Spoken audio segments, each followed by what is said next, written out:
Ich heiße Eugenia Senik, ich bin eine ukrainische Autorin.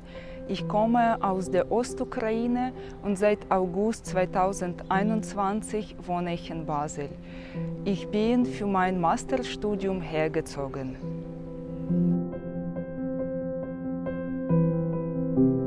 Am 24. Februar ist Russland in die Ukraine einmarschiert. Seitdem schreibe ich für Bajur über den Krieg. Das Schreiben hilft mir, einen Weg aus der Ohnmacht zu finden und meine Gefühle zu verarbeiten.